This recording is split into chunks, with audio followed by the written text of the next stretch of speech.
ಚಾಮರಾಜನಗರದಲ್ಲಿ ಮೂವರು ಬೇಟೆಗಾರರ ಎನ್ಕೌಂಟರ್ ಪ್ರಕರಣ ಸಾಕಷ್ಟು ಕಿಚ್ಚೆಬ್ಬಿಸಿದೆ.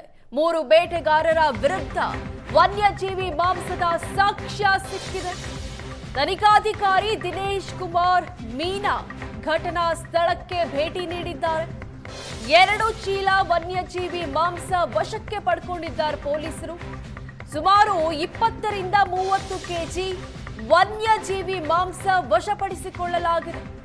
ತನಿಖಾಧಿಕಾರಿ ಕೋರಿದ ಮಾಹಿತಿಯನ್ನ ಅರಣ್ಯ ಸಿಬ್ಬಂದಿ ಒದಗಿಸಿದ್ದಾರೆ.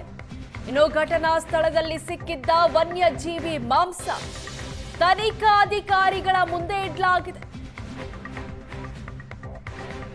ವಶಪಡಿಸಿಕೊಂಡ ಮಾಂಸವನ್ನ ತನಿಖಾಧಿಕಾರಿಗಳು ಪರೀಕ್ಷೆಗೆ ಮುಂದಾಗಿದ್ದಾರೆ. ಯಾವ ಪ್ರಾಣಿಯ ಮಾಂಸ ಎಂಬ ಬಗ್ಗೆ ಪರಿಶೀಲನೆ ಮಾಡಲಾಗುತ್ತೆ. ಇನ್ನು ಘಟನಾ ಸ್ಥಳದಲ್ಲಿ 4 ಜೊತೆ ಚಪ್ಪಲಿ, 2 ಲೀಟರ್ ಕೂಲ್ ಡ್ರಿಂಕ್ ಹಾಗೂ ನೀರು ಸಿಕ್ಕಿದೆ. ಇತ್ತ ಈ ಪ್ರಕರಣ ಬೆಳಕಿಗೆ ಬರ್ತಿದ್ದಂತೆ ಪ್ರತಿಭಟನೆ ಕಿಚ್ಚೆಬ್ಬಿಸಿತ್ತು. 9 ವಸತಿ ಗೃಹಗಳಿಗೆ ಹಾನಿಯಾಗಿದೆ. ಸಿಕ್ಕದ್ದನ್ನೆಲ್ಲ ಧ್ವಂಸ ಮಾಡಿದ್ರು. 9 ವಸತಿ ಗೃಹ ಪೀಠೋಪಕರಣವನ್ನ ಧ್ವಂಸ ಮಾಡಿದ್ರು. 1 ಜೀಪ್, 4 ದ್ವಿಚಕ್ರ ವಾಹನಗಳು ಜಖಮ್ಮಾಗಿದ್ವು. ಪ್ರತಿಭಟನಾ ಸಂದರ್ಭದಲ್ಲಿ ಸಂಬಂಧಿಸಿದ ಪೊಲೀಸ್ ಠಾಣೆಗಳಲ್ಲಿ ಈ ಸಂಬಂಧ ದೂರು ದಾಖಲಿಸಲಾಗಿದೆ.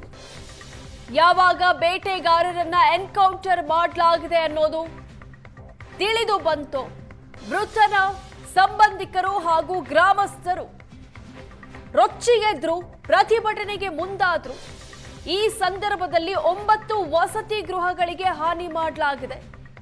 ಪೀಠೋಪಕರಣ, 1 ಜೀಪ್, 4 ದ್ವಿಚಕ್ರ ವಾಹನಗಳು ಕೂಡ ಜಖಮ್ಮಾಗಿದೆ. ಈ ಸಂಬಂಧ ಪೊಲೀಸ್ ಸ್ಟೇಷನ್ ಅಲ್ಲಿ ಕಂಪ್ಲೇಂಟ್ ಕೂಡ ದಾಖಲಾಗಿದೆ. ಇನ್ನು ಅಮಾಯಕರು ರೈತರು ಅವರು ಬೇಟೆ ಆಡೋದಕ್ಕೆ ಹೋಗಿಲ್ಲ ಅಂತ ಹೇಳಿ ಮೃತರ ಸಂಬಂಧಿಕರು ವಾದ ಮಾಡಿದ್ರು. ಆದರೆ ಪ್ರಕರಣ ಸಂಬಂಧ ಈಗ ಘಟನಾ ಸ್ಥಳಕ್ಕೆ ಭೇಟಿ ನೀಡಿದಾಗ ಹಲವು ಸಾಕ್ಷ್ಯಗಳು ಸಿಕ್ಕಿದೆ. ಸುಮಾರು 20 ರಿಂದ 30 ಕೆಜಿ ವನ್ಯಜೀವಿ ಮಾಂಸ ಸಿಕ್ಕಿದೆ. ಇದನ್ನ ತನಿಖಾಧಿಕಾರಿಗಳು ವಶಕ್ಕೆ ಪಡ್ಕೊಂಡಿದ್ದಾರೆ. ಈ ಮಾಂಸ ಯಾವ ಪ್ರಾಣಿಗೆ ಸೇರಿದ್ದು ಅನ್ನೋ ಬಗ್ಗೆ ತನಿಖೆಯನ್ನ ನಡೆಸಲಾಗುತ್ತೆ.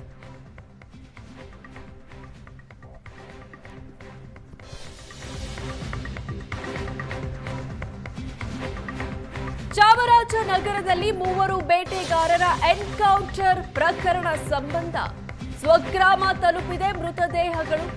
ಇದು ಮಧ್ಯಾಹ್ನ ಅಂತ್ಯ ಸಂಸ್ಕಾರ ಆಗೋ ಸಾಧ್ಯತೆ ಇದೆ. ಆಂಬ್ಯುಲೆನ್ಸ್ ಮೂಲಕ ಮೃತದೇಹವನ್ನ ಮೈಸೂರಿಂದ ರವಾನೆ ಮಾಡಲಾಗಿದೆ.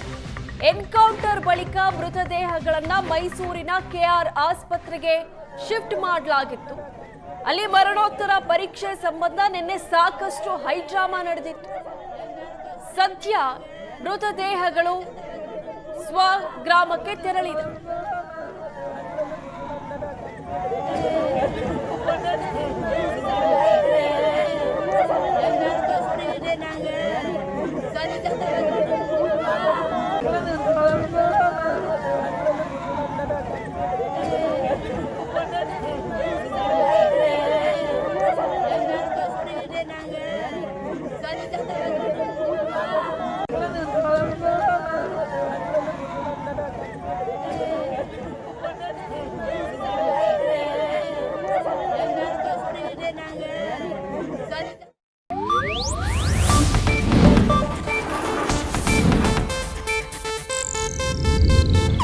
ಇದು ಏಷ್ಯಾನೆಟ್ ನ್ಯೂಸ್ ನೆಟ್ವರ್ಕ್ ಪ್ರಸ್ತುತಿ.